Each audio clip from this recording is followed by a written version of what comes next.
रहीम। Hello dear aspirant, मेरा नाम है दिशान अली। आज मैं आपके लिए लेके आया हूँ डॉन न्यूज़पेपर से एडिटोरियल और ओपिनियन का एनालिसिस पब्लिश हुए 1 अप्रैल 2024 को। उम्मीद करता हूँ कि आप सब लोग खैरियत से होंगे और अपनी जो स्टडी है और जो रमज़ान है इसको इंजॉय कर रहे होंगे। So you have to apply BRU formula. B mean आपने बिल्ट करना है डाटा और वोकेबलरी वर्ड्स, फिर उसको अपने माइंड में रिटेन करना है और फिर जब ये डाटा आप कन्वर्ट कर लेंगे इंफॉर्मेशन में, नॉलेज में, उसको आपने यूज़ करना है पाकिस्तान अफेयर, करंट अफेयर, ऐसे राइटिंग और उसके अलावा क्रिटिकल थिंकिंग, आर्गूमेंट बिल्डिंग। ये सारे जो आपके पेपर्स हैं कम्पिटिटिव एग्ज़ाम्स के, चाहे वन पेपर हो, चाहे इंटरव्यू की तैयारी हो, चाहे आपका CSS हो, PMS हो, मिनिस्ट्री ऑफ डिफेंस का डिस्क्रिप्टिव टेस्ट हो, सब में ये सारा डाटा आपके काम आएगा और आपको पर्सन से पर्सनैलिटी बनाने में इसका एक अहम रोल होगा। सो ये है जी आज के एडिटोरियल और ओपिनियन। सबसे पहले तो जो एडिटोरियल आए हैं वो हम देखते हैं। एक आया है जी गवर्नमेंट सपोर्ट, दूसरा है बाइडन लेटर, तीसरा है फैमिली सीन। इसको डिस्कस करेंगे और जो ओपिनियन हम डिस्कस करेंगे वो है coercive diplomacy, fighting monopolisation and rising water. चलते हैं जी। First one is coercive diplomacy. Coercive का मतलब होता है जी ज़ोर दे के, जिसमें ज़ोर दिया गया हो। और डिप्लोमेसी वो स्किल होती है जिसमें एक कंट्री के जो डिप्लोमेट होते हैं वो अपनी नेशन का सेल्फ इंटरेस्ट रखते हुए रिलेशन बिल्ड करते हैं। तो यहाँ पे ये मलीहा लोधी साहिबा है और ये राइटर रह चुकी हैं, डॉन न्यूज़पेपर के अंदर हैं भी, बहुत अच्छी राइटर हैं। और ये US, UK और यूनाइटेड नेशन के अंदर पाकिस्तान की तरफ से अम्बेसडर रह चुकी हैं। तो मलीहा लोधी क्या कहती हैं कि significant improvement in relation depend on Kabul's response to Pakistan security concern. तो मलीहा लोधी साहिबा जो हैं ये अभी अफ़गानिस्तान और जो पाकिस्तान के रिलेशंस हैं उस पर बात करेंगी और कह रही हैं कि हमारे रिलेशन में इम्प्रूवमेंट की ज़रूरत है और इम्प्रूवमेंट हमारे रिलेशंस में तब आएगी जब काबुल का रिस्पांस पाकिस्तान की जो सिक्योरिटी की कंसर्न है, सिक्योरिटी जो सिचुएशन पाकिस्तान में डिस्टर्ब हुई है, जब तक इसको हल करने में काबुल पाकिस्तान को एक पॉजिटिव रिस्पांस नहीं देता, पाकिस्तान और अफ़गानिस्तान के जो रिलेशन हैं वो अच्छे नहीं होंगे। तो क्या कहती है जी मलीहा लोधी, पाकिस्तान अफ़गानिस्तान रिलेशन जो हैं वो अभी आपको डिटेरिएटिंग का मतलब होता है ख़राब होते हुए नज़र आए। क्यों नज़र आए? एक तो जी तहरीक तालिबान पाकिस्तान जो हैं उसने क्या किया जी, पाकिस्तान के अंदर जो नॉर्थ वज़ीरिस्तान है वहाँ पे अटैक किया। ठीक है, तो ये अफ़गानिस्तान है। तो अफ़गानिस्तान के अंदर जो TTP है उसकी क्या है जी, हाइड आउट्स हैं, मतलब वो वहाँ पे रह रही हैं। तो TTP में एक गुल बहादुर ग्रुप है, उसने अटैक किया नॉर्थ वज़ीरिस्तान पे और वहाँ पे बदले में जो है पाकिस्तान ने इसका जवाब देते हुए एयर स्ट्राइक की। और जहाँ पे गुल बहादुर ग्रुप था उस पे एयर स्ट्राइक का मतलब था कि उसको मुंह तोड़ जवाब देना, जिसकी वजह से अफ़गानिस्तान ने ये बयान दिया कि पाकिस्तान ने अफ़गानिस्तान के अंदर आके क्या किया है जी, उनकी जो सॉवरेंटी है उस पर अटैक किया है, जिसकी वजह से अफ़गानिस्तान और जो पाकिस्तान के रिलेशन है वो कमज़ोर हो गए थे। ठीक है, तो क्या बयान कर रही हैं मलीहा लोधी साहिबा कि ये जो रीसेंट इवेंट हुआ है, पाकिस्तान ने एयर स्ट्राइक की है, तहरीक तालिबान पाकिस्तान की हाइड आउट्स हैं जो जगह है अफ़गानिस्तान के अंदर, द स्ट्राइक वर रिटेलिएशन। जो पाकिस्तान ने एयर स्ट्राइक की ये रिटेलिएशन थी, क्रॉस बॉर्डर टेररिस्ट अटैक हुआ अफ़गानिस्तान की ज़मीन के अंदर, जिसकी वजह से जो काबुल का जो रिस्पांस था पाकिस्तान की तरफ वो बहुत ज़्यादा अच्छा नहीं था। उसमें जो तालिबानों के जो लीडर हैं, डिफेंस मिनिस्टर हैं, उनका ये बयान आया कि वो जो ड्यूरल लाइन है उसको भी नहीं मानते, उसको भी आर्टिफिशियल उन्होंने करार दिया। और उसके अलावा उन्होंने कहा कि अफ़गानिस्तान जो है ये एक ग्रेव यार्ड ऑफ एम्पायर है, इसमें बड़े बड़े लोगों ने पंगे लिए। और जिस तरह अमेरिका को वहाँ पे शिकस्त हुई और पहले भी जो बड़ी बड़ी एम्पायर्स हैं वो यहाँ पे डूबी। तो इसकी वजह से जो है काबुल और पाकिस्तान के दरमियान इंटेंस सिचुएशन डेवलप हो गई। और ड्यूरल लाइन के ऊपर जो सिक्योरिटी फोर्सेस थी उन्होंने आके डेरे डाल लिए और दोनों जो गवर्नमेंट हैं उनके दरमियान भी जो सख्त वर्ड्स हैं उनका एक्सचेंज हुआ। पाकिस्तान हैज़ अर्ज्ड काबुल, अर्ज होता है कि परसूड करना, तरगीब देना, बार बार कहना। तो पाकिस्तान पहले काबुल को बहुत दफ़ा कह चुका है कि वो जो टीटीपी तहरीक तालिबान पाकिस्तान को उन्होंने वहाँ पे सेफ़ हेवन दी हैं, उनको वहाँ से निकाला जाए। बट वार्निंग वर इग्नोर्ड, लेकिन काबुल ने कभी भी इस वार्निंग को सीरियस नहीं लिया और पाकिस्तान का जो बयान था उसको हमेशा इग्नोर करता रहा। Unlike previous action, Pakistan publicly announce the strike. पहले भी पाकिस्तान एक्शन लेता रहा है टीटीपी के अगेंस्ट, लेकिन कभी पब्लिक अनाउंसमेंट नहीं की थी। लेकिन अभी जो पाकिस्तान ने एयर स्ट्राइक की है, ये पब्लिक अनाउंसमेंट भी इसकी कर दी गई है पाकिस्तान की जो फॉरेन मिनिस्ट्री है उसकी तरफ से। और इसका मकसद था कि काबुल की गवर्नमेंट पे एक स्ट्रॉन्ग मैसेज जाए और वो फर्दर इन टीटीपी के साथ लिंक ना डेवलप करे और इन टीटीपी को निकालने में हमारी मदद करे।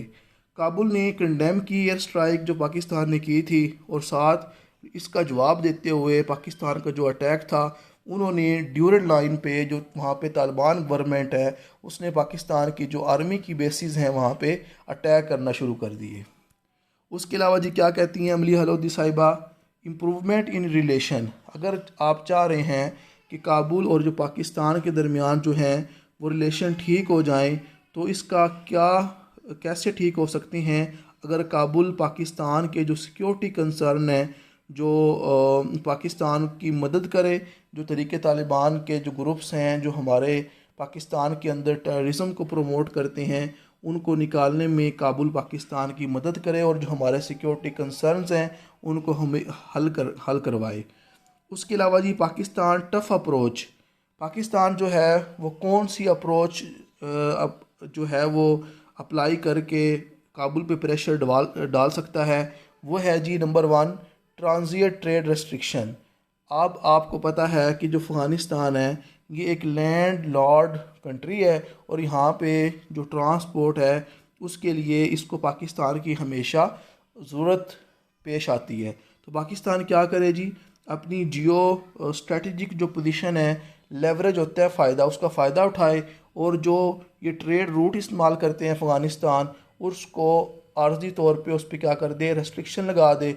और उसके अलावा जो अफ़गानिस्तान के जो लोग यहाँ पे इलीगल रह रहे हैं रेफ्यूजीज़ के तौर पर उनको एक्सपेल करे ताकि जो काबुल की गवर्नमेंट है उस पर प्रेशर बढ़े और हमारी मदद करना वो शुरू कर दें इन मिलिटेंट्स को उखेड़ने में जो पाकिस्तान के अंदर अनस्टेबिलिटी लेके आते हैं और टेररिस्ट एक्टिविटीज़ करती हैं।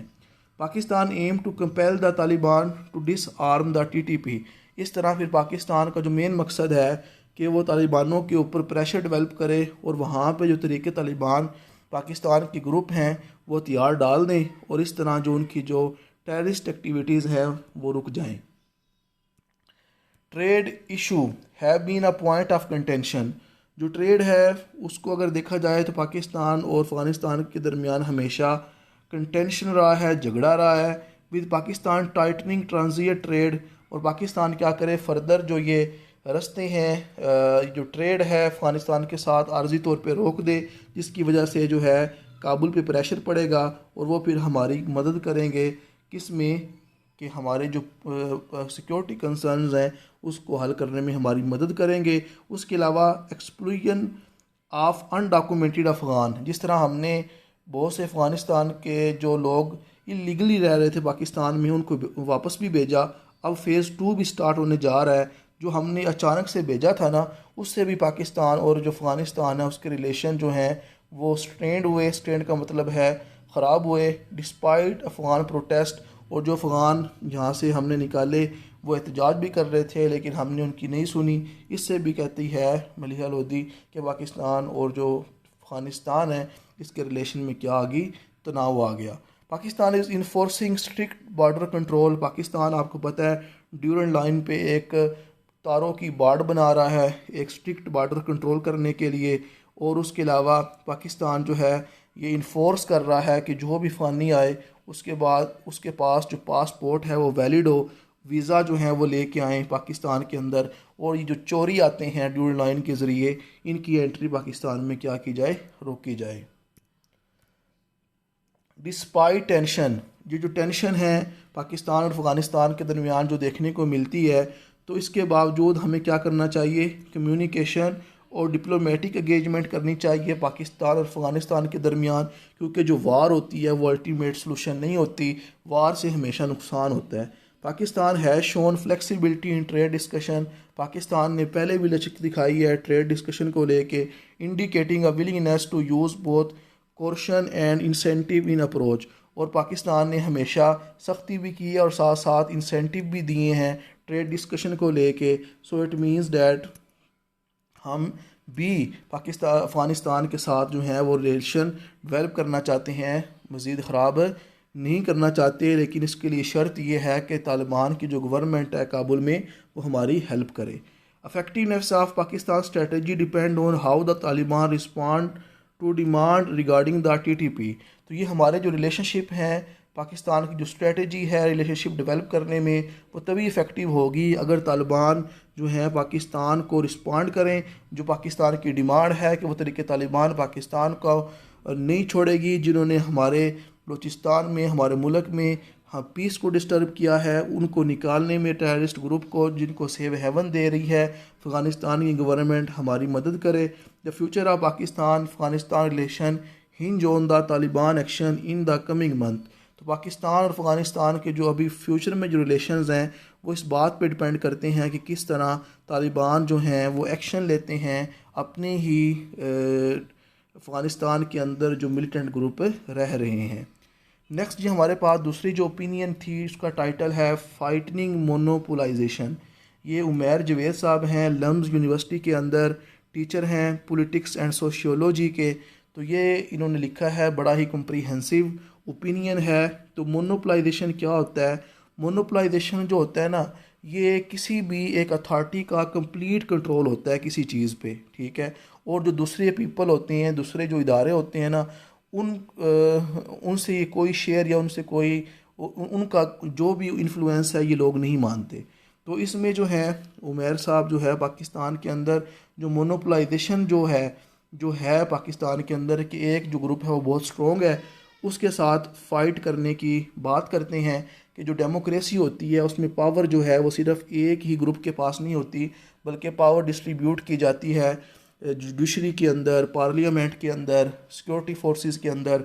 लेकिन यहाँ पे वो कहता है उमैर साहब कि पाकिस्तान के अंदर जो एक ही ग्रुप के जो लोग बहुत पावरफुल है उनसे कैसे निपटा जाए। तो लेटर आया है जी 6 जज जो हैं इस्लामाबाद हाई कोर्ट में, उन्होंने जो है वो लेटर भेजा है। उन्होंने कहा है कि उनके काम में इंटरफेरेंस की है इंटेलिजेंस एजेंसीज़ ने, और सिग्निफिकेंट और कर्जियस जो है वे के अंदर उन्होंने उनके इंटरफेरेंस की है उनके मामलात के अंदर, revealing a pattern of establishment interference. और ऐसा लग रहा है कि इस्टेब्लिशमेंट ने क्या कर दिया, जुडिशरी के अंदर इंटरफेरेंस की है। Response from the supreme court, और जो सुप्रीम कोर्ट की तरफ से रिस्पांस आया है उन्होंने कहा कि हम कमीशन बनाएंगे और इस मामले को देखेंगे। लेकिन जो कमीशन का बनना है ये हमेशा वीक रहा है पाकिस्तान की हिस्ट्री के अंदर। इसके जो हैं सब्सटेंशियल जो रिज़ल्ट हैं वो हमें नहीं मिलते।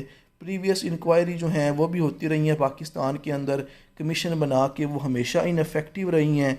और ये सीनिसिज्म होता है कि जो एक ग्रुप का जो इंटरेस्ट है उसको ये जो कमीशन होता है हमेशा उसको फोस्टर करता है, और जो मेन जो प्रॉब्लम होती है वो एड्रेस नहीं हो पाती। उसके अलावा जो ये उमैर साहब हैं वो कहते हैं एस्टेब्लिशमेंट जो है उसकी जो इंक्रोचमेंट है, उसकी जो अप्रोच है, जो उसकी पावर है वो बढ़ती जा रही है। जुडिशरी से आगे आगे वो इकोनॉमी भी मैनेज कर रहे हैं जुडिशरी के अंदर भी इंटरफेरेंस कर रहे हैं, और जो बड़े बड़े इंस्टीट्यूशन हैं वो भी उनके कंट्रोल में हैं, और इस तरह जो स्टेट है उसको वर्टिकली और हॉरिजॉन्टली वो अपने कंट्रोल में रखे हुए हैं। सेंट्रलाइजेशन का मतलब होता है एक ही अथॉरिटी के ऊपर जो पावर हो, अगर एक ही अथॉरिटी पावरफुल हो ना, उसे कहती है सेंट्रलाइजेशन। तो अगर सेंट्रलाइजेशन बढ़ेगी तो जो फेडरलिज्म है, फेडरल के अंदर जो पार्लियामेंट और नेशनल असम्बली है उसकी वैल्यू अंडरमाइन हो जाएगी, कम हो जाएगी। मोनोपलाइजेशन जो है ये क्या करती है जी, ये पावर को कंसंट्रेट कर देती है फेडरल के एक ही इदारे के पास, वायलाइटिंग कॉन्स्टिट्यूशनल प्रिंसिपल, जिसकी वजह से जो कॉन्स्टिट्यूशन है वो क्या होता है, वायलेट हो जाता है। कहता है कि सेंट्रलाइजेशन जो है एक ही इदारे के पास पावर ना जाए, इसके अगेंस्ट जो है रेजिस्टेंस तभी आएगी अगर जो तमाम पॉलिटिकल पार्टी जो हैं वो आपस में कोऑर्डिनेट करें, जैसा कि पीपीपी, पीटीआई, और वो क्या करें, फेडरलिज्म की जो इम्पोर्टेंस है, जो पार्लियामेंट और नेशनल असम्बली है उसकी इम्पोर्टेंस पे क्या करें जी, एम्फसाइज करें। मोनोपलाइजेशन जो है ये power within the state structure poses a tough challenge. अगर मोनोपलाइजेशन रही तो जो पावर है विद इन द जो स्ट्रक्चर्स है स्टेट के वहाँ तक ट्रांसफ़र नहीं होगी, और इसकी वजह से चैलेंज आ जाएंगे, और जो पब्लिक मोबिलाइजेशन है, जो प्रोटेस्ट हैं वो भी क्या हो जाएंगे, कम हो जाएंगे, क्योंकि मोनोपलाइजेशन में फ्रीडम ऑफ एक्सप्रेशन को प्रमोट नहीं किया जाता। Some hope for resistance through bar council और सिविल सोसाइटी। कुछ ये उम्मीद लगा बैठे हैं कि मोनोपलाइजेशन के अगेंस्ट जो बार काउंसिल, जो वकील हैं, जो सिविल सोसाइटीज़ हैं, जजेस हैं, ये आके क्या करेंगे, रेजिस्टेंस करेंगे। लेकिन जो ग्रेजुअल रेजिस्टेंस है मोनोपलाइजेशन के अगेंस्ट वो हमें दिखाई तो दे रही है, लेकिन ये ग्रेजुअली प्रोसेस है, आहिस्ता आहिस्ता लोग जो हैं ये समझ जाएंगे कि मोनोपलाइजेशन एक अच्छी बात है नहीं है। द लाहौर हाई कोर्ट जो है उसका जो लेटर आया है Islamabad sorry Lahore high court का जो कि जजेस का जो लेटर आया है, may temporarily elevate pressure on the judiciary. तो इससे क्या होगा जी, आर्जी तौर पे तो प्रेशर जो है वो कम हो जाएगा कि वो कमिश्नर बना के थोड़ा बहुत इस मामले को रोकेंगे। बट अ लॉन्ग सोल्यूशन जो है इसका तभी होगा अगर कॉन्स्टिट्यूशनल जो है उसकी पैरवी की जाए, और कॉन्स्टिट्यूशनल रूल जो है उसको माना जाए कि सबसे पहले क्या होना चाहिए, कॉन्स्टिट्यूशन की वैल्यूज़ और जो कॉन्स्टिट्यूशन के पॉइंट्स हैं उनको पहले रखना चाहिए। उसके अलावा मोनोपलाइजेशन से फ़ाइट करने के लिए जो पार्लियामेंट है वो एक्शन ले। काउंटर सेंट्रलाइजेशन, सेंट्रलाइजेशन का मतलब है जो एक इदारे के पास पावर्स हैं उनको कम किया जाए।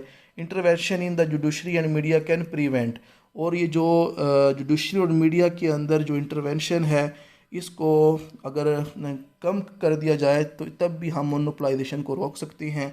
Building a collision in is crucial, और जब तक ये सारे जो फैक्टर्स हैं ये आपस में मोनोपलाइजेशन के अगेंस्ट फाइट नहीं करेंगे, पॉलिटिकल पार्टीज़ हों चाहे सिविल सोसाइटीज़ हों, तो तब तक ये चेंज नहीं आएगा। सो कहता है कि अगर आपने मोनोपलाइजेशन के लिए फ्लाइट करना है तो आप क्या करें, जो पास्ट एनिमोसिटीज़ हैं, जो पिछली दुश्मनियां हैं वो छोड़ दें और आपस में इत्तेहाद बना लें, और फिर क्या करें, मोनोपलाइजेशन के अगेंस्ट क्या करें जी, फ़ाइट करें।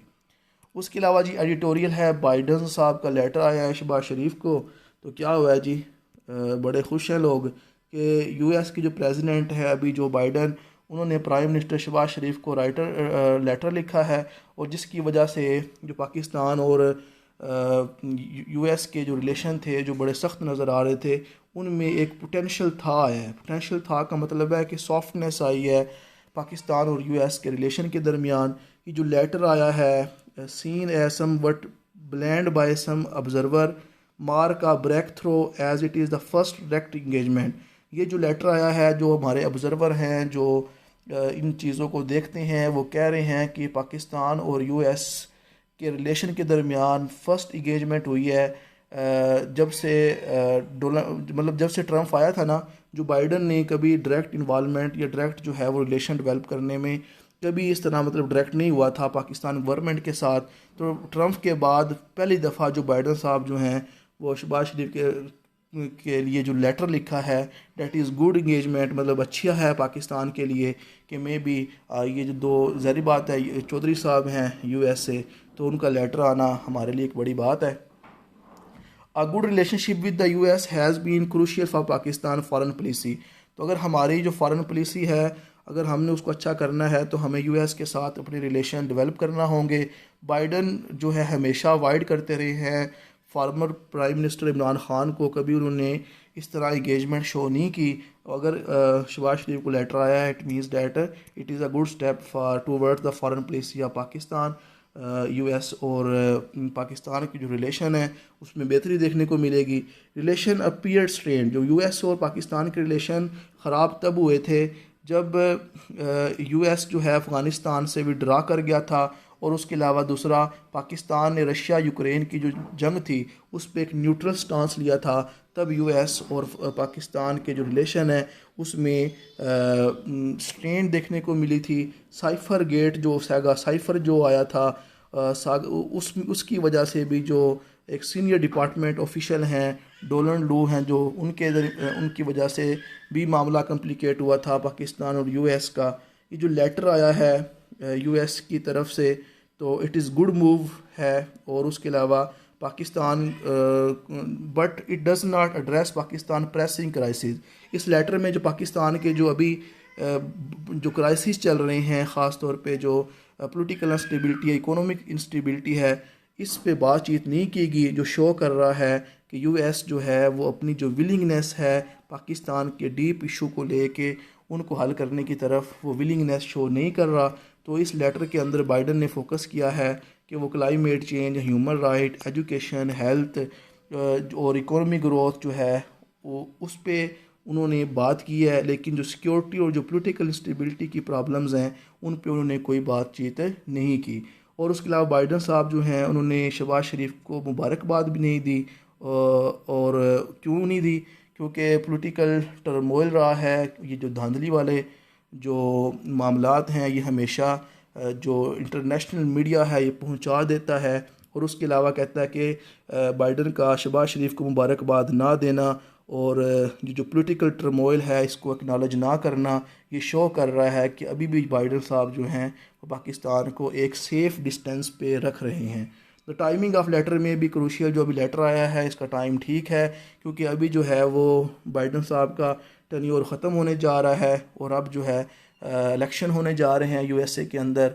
और ये चांस हैं कि अब नया जो प्रेसिडेंट आएगा वो ट्रम्प के आने के चांसेस हैं। तो देखती हैं जी क्या होगा फ्यूचर में। पाकिस्तान में नीड टू प्रोसीड काशियसली, पाकिस्तान को हमेशा एहतियात से यूएस की तरफ जो फॉरेन पॉलिसी है उसको बना के एक सिग्निफिकेंट शिफ्ट के ज़रिए मूव करना चाहिए। और ये सारी बातें जो थी जो बाइडन लेटर के एडिटोरियल में। और उसके अलावा जी नेक्स्ट है जी गवर्नमेंट सपोर्ट। बात इसमें ये होगी कि पीएम शहबाज शरीफ ने क्या किया, फॉरेन मिनिस्टर बनाया इसहाक डार को, ठीक है, और फाइनेंस मिनिस्टर बनाया औरंगज़ेब को। इसमें हो गया जी थोड़ा गड़बड़। क्या हुआ? Prime minister Shehbaz Sharif decision to name foreign minister Ishaq Dar to all important council of common interest. जितनी भी important council of common interest है ना, जो कि इकोनॉमी व फाइनेंस को डिस्कस करती हैं, उसका जो फॉरेन उसकी जो कह लो कि सरबराही है वो भी शहबाज शरीफ ने किसको दे दी है? इसहाक डार को। हालांकि इसहाक डार क्या हैं? फाइनेंस मिनिस्टर हैं। राइटर कहेगा कि जो काउंसिल ऑफ कॉमन इंटरेस्ट है इसका सरबराह किसको होना चाहिए? फाइनेंस मिनिस्टर को, जो कि औरंगज़ेब है। अगर शहबाज शरीफ ये सारा जो फाइनेंस है वो इसहाक डार को दे रहा है और फर्स्ट पाकिस्तान के फॉरेन मिनिस्टर हैं जो काउंसिल ऑफ कॉमन इंटरेस्ट के भी सरबराह बन रहे हैं, तो इट मीन्स डैट शहबाज शरीफ क्या चाह रहे हैं कि वो क्या करें जी, फाइनेंस मिनिस्टर औरंगज़ेब को आउट करें, ठीक है, कि उनकी जो डिसीजन मेकिंग पावर है उसको क्या करें, कंटेन करें, कम करें, कि वो खुल के अब डिसीजन नहीं ले सकते। क्योंकि फाइनेंस मिनिस्टर जब तक काउंसिल ऑफ कॉमन ट्रस्ट का सरबराह नहीं होगा तब तक वो डिसीजन सही से ले नहीं पाएगा। तो क्या कहते हैं जी राइटर इसके अंदर, फाइनेंस मिनिस्टर मोहम्मद औरंगज़ेब जो है उन्होंने आखिरकार एक डील की है आईएमएफ के साथ। और अभी ये जो करंट फिस्कल ईयर जो है ये जून के अंदर जो है इससे पहले पहले उसे उम्मीद है एक स्टाफ लेवल एग्रीमेंट हो गया है फिस्कल ईयर 24 का कि वो आईएमएफ से डील करेगा। और साथ औरंगज़ेब साहब जो हैं आईएमएफ बदले में जो डिसिप्लिन देगी, जो पॉलिसी पिलाएगी बनाएगी उसको 3 साल जो है औरंगज़ेब कह रहे हैं कि मैं पाकिस्तान के अंदर उसको इम्प्लीमेंट करूँगा ताकि हमारी जो इकोनॉमी है वो क्या हो जाए, स्टेबल हो जाए। IMF हैज़ शोन रिसेप्टिवनेस होता है कि IMF ने ये बात बड़ी गौर से सुनी है और उन्होंने पाकिस्तान को ये बड़ा जो लोन है ये देने के लिए थोड़ी विलिंगनेस शो की है कि ये जो मौसम बहार आ रहा है इसमें ये जो ब्रिटन वुड इंस्टीट्यूशन है IMF ये डील करेगा और जिसकी वजह से हमारा जो लोन की जो नई डील है IMF से मिलने की उम्मीद बढ़ती जा रही है। Despite the crucial role of finance minister in securing the IMF deal, Aurangzeb साहब जो हैं इनका हमेशा एक अहम रोल है IMF डील को हासिल करने में और इकोनॉमी रिफॉर्म्स को इम्प्लीमेंट करने में, लेकिन जो पाकिस्तान की गवर्नमेंट है वो औरंगज़ेब साहब को सपोर्ट नहीं कर रही, उसकी जो अथॉरिटीज़ हैं उसकी जो पावर है उसको अंडरमाइन कर रही है, उसको कम कर रही है। प्राइम मिनिस्टर शहबाज शरीफ ने जो डिसीजन लिया है कि वो इसहाक डार साहब को क्या करेंगे जी, अपॉइंट करेंगे कौंसिल ऑफ कॉमन इंटरेस्ट का मिनिस्टर, और जो औरंगज़ेब साहब हैं उनको इसकी सरबराही नहीं देंगे। इट शो डैट कि वो चाह रहे हैं औरंगज़ेब साहब की जो डिसीजन मेकिंग पावर है वो क्या हो जाए, कम हो जाए। This is not an isolated incident, ये एक सिर्फ एक अभी का इंसिडेंट नहीं है। औरंगज़ेब को पहले भी मल्टीपल टाइम जो है वो साइड लाइन किया है, जब से नई गवर्नमेंट आई है औरंगज़ेब साहब को साइड लाइन कर रही है। तो राइटर कहता है कि बंदे बनो, औरंगज़ेब साहब को पूरी पावर दो सो डैट ये बंदा जो है पाकिस्तान की इकोनॉमी को थोड़ा स्टेबल कर ले। द फाइनेंस मिनिस्टर की जो इन्वॉल्वमेंट है वो कौंसिल ऑफ कॉमन इंटरेस्ट में ज़रूरी है, ख़ास तौर पे जब उसने क्या करना है जी, बाय इनका मतलब होता है जब उसने क्या करना है IMF की प्रोविंस के अंदर जो प्रोग्राम्स एंड रिफॉर्म्स हैं ना वो लाने के लिए फाइनेंस मिनिस्टर का कौंसिल ऑफ कॉमन इंटरेस्ट का सरबराह होना चाहिए। It is hope that the prime minister will reconsider and appoint the finance minister to the council of common interest. तो राइटर कहता है मुझे उम्मीद है कि शहबाज शरीफ अपना डिसीजन वापस लेंगे और औरंगज़ेब साहब को दोबारा CCI का चेयरमैन बनाएंगे सो डैट पाकिस्तान का जो पाकिस्तान को इकोनॉमी क्या हो, बेनिफिट्स हों।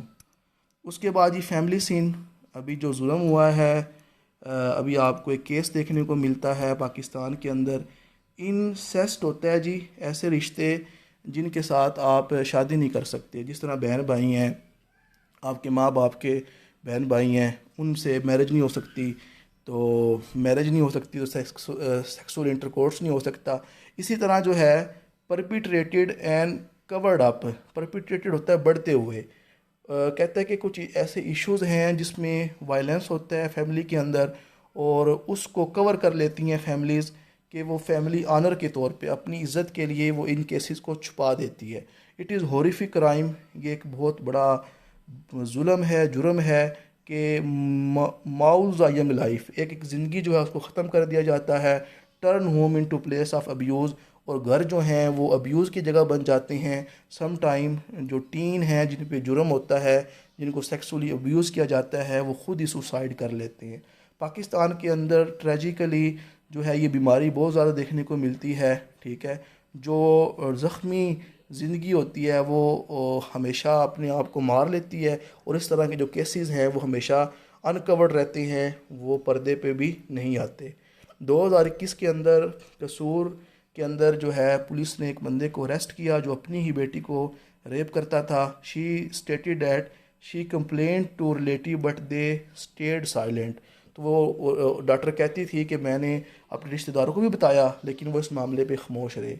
Early last year Pakistani breath fire at university lecture who had set an exam paper that include a question about incest. तो एक फ़ीमेल लेक्चरर थी जिन्होंने इंसेस्ट मीन के इस जो ये जिसको लॉ इजाज़त नहीं देता जिससे मैरिज करने के उसके रिलेटेड एक क्वेश्चन दिया। तो पाकिस्तान की जो सोसाइटी है, ब्रेथ फाइट का मतलब वो बहुत एंग्री हुए और उस फीमेल लेक्चर पे काफ़ी उन्होंने सख्त जो है अल्फाज कसे। Same year a 14-year-old girl in Lahore के अंदर उसका जो फादर है उसको रेप करता था हर मल्टीप्लाई टाइम फॉर मंथ। तो ये केस भी देखने को मिला है। लेकिन पिछले हफ्ते जो एक बॉडी मिली है गर्ल की टोबा टेक सिंह के अंदर और उसकी ऑटोप्सी हुई है, जब उसकी डेड बॉडी को देखा गया है तो शक पड़ा है कि उसके जो ब्रदर और फादर हैं वो इन्वॉल्व थे उसके साथ सेक्सुअल इंटरकोर्स में, और ये इल्ज़ाम लगाया जा रहा है कि वो प्रेग्नेंट थी, इसलिए उन्होंने उसका क्या कर दिया, मर्डर कर दिया। और इसकी वीडियो भी देखने को मिली और जो सोशल मीडिया पे क्या हो गई, फैल गई, और लोगों ने काफ़ी इस पर गुस्सा किया। तो इसमें वो बताता है कि पाकिस्तान को इन इशू को हल करने के लिए अवेयरनेस देनी चाहिए, एजुकेशन को लेके आए, तो ये सारा इसमें डिस्कस करता है राइटर। लास्ट जी एक ओपिनियन रह गई थी, राइजिंग वाटर, ठीक है। इसमें वो बयान करेगा कि पाकिस्तान की जो यूथ है इसको बहुत से चैलेंज है। ओल्ड जनरेशन जो है यूथ की जो वॉइसेस हैं, जो एस्पायरेशन है, उसको नहीं मानती, और जिसकी वजह से क्या होता है जी, disdain for the young is growing. Disdain का मतलब होता है उनको कम तर समझा जाता है, उनको साइड लाइन लगाया जा रहा है यंग लोगों को। यूथ जो है ये वर्ल्ड स्लर हो गया है, बदनाम स्लर होता है, बदनाम हो रहा है। Leading many desire leaving the country, और हमारी यूथ इतनी तंग आ गई है कि मुल्क छोड़ने को तैयार है। The impatience and frustration of Pakistani youth, जो पाकिस्तानी यूथ के अंदर जो इम्पेशंस और जो फ्रस्ट्रेशन बढ़ती जा रही है। सोशल अपहीवल, सोशल अपहीवल होता है ऐसा चेंज जो वायलेंस लेके आए, और उसके अलावा जी मोरल जो डिक्लाइन हो रहा है, इसकी वजह से हमारी यूथ क्या है जी, फ्रस्ट्रेशन का शिकार हो रही है। There is prevailing sentiment that Pakistan youth need to be saved. तो अब ये ज़रूरत है कि हम पाकिस्तान की यूथ को सेव करें with the right to self determination. उनको अपनी बात करने का जो है वो राइट दिया जाए, और question by those in power, और वो जो लोग पावरफुल हैं वो गवर्नमेंट ऑफ पाकिस्तान, पाकिस्तान जो यूथ है उनकी सेल्फ डिटर्मिनेशन के राइट को क्या करे, उस पर क्वेश्चन करे, उनको राइट दे दिलवाए। Despite their significant presence in the electorate, अभी जो इलेक्शन हुए हैं उसमें पाकिस्तान की यूथ ने बढ़ चढ़ के हिस्सा लिया। The youth are often sidelined in national level planning and decision making. इसके बावजूद जब नेशनल लेवल प्लानिंग आती है, डिसीजन करने होते हैं, तो यूथ को साइड लाइन लगा दिया जाता है। पाकिस्तान डेमोग्राफिक जो शिफ्ट है यंगर पॉपुलेशन की तरफ जो है, ये बी लॉन्ग एंटिसिपेटेड, मतलब पहले से कहा जाता है कि हम अपनी यंग पॉपुलेशन को ठीक करेंगे, लेकिन उसके लिए कोई खातिर खा पॉलिसी नहीं बनती। बट एफर्ट टू कंटेन और कंट्रोल दिस शिफ्ट है प्रूवन फ्यूटाइल। तो हमेशा ये बातें ही होती हैं कि हम यंग पॉपुलेशन को बेहतर करेंगे, लेकिन ये बातें सिर्फ दरी की दरी रह जाती हैं, ये फेलियर का शिकार हो जाती हैं। The state must acknowledge the inevitability of the youth influence and engage with them constructively rather than attempting to suppress और मार्जिनलाइज दैम। तो स्टेट को चाहिए कि वो यूथ का जो इन्फ्लुएंस है उसको माने, और ऐसी कोशिशें करे जिससे वो कंस्ट्रक्टिव वे में बिल्ट हों, ना कि उनको किनारा पे लगाया जाए। पॉलिटिकल अपहीवल एंड इकोनॉमिक जो डेप्रीवेशन है ये इंटरकनेक्टेड है। जब तक पॉलिटिकल स्टेबिलिटी नहीं आएगी, इकोनॉमी स्टेबल नहीं होगी। And addressing youth concern is crucial for social stability and economic progress. और अगर हम यूथ के इशू को हल करेंगे, यूथ को स्किलफुल प्रोग्राम देंगे, उन पे काम करेंगे, तो पाकिस्तान के अंदर सोशल स्टेबिलिटी भी आएगी और इकोनॉमी भी प्रोग्रेस होगी। A pro youth stance reflected in policy and budget allocation, कहता है कि यूथ का जो स्टांस है वो हमें नज़र आता है गवर्नमेंट की पॉलिसीज़ के अंदर और बजट एलोकेशन के अंदर। वो हमें क्या करना चाहिए जी, रिस्टोर करना चाहिए। इससे जो कॉन्फिडेंस और जो स्टेबिलिटी है वो बढ़ेगी मुआशरे के अंदर, और पाकिस्तान को जो फ्यूचर है वो क्या हो जाएगा, ब्राइट हो जाएगा। सो ये थे जी एडिटोरियल और ओपिनियन 1 अप्रैल 2024 के। उम्मीद करता हूँ आपके लिए ये बहुत यूज़फुल रहेंगे। चैनल को सब्सक्राइब कीजिए, लाइक करें, शेयर करें। ज़िंदगी रही तो मिलते हैं नेक्स्ट लेक्चर में। अल्लाह हाफिज़।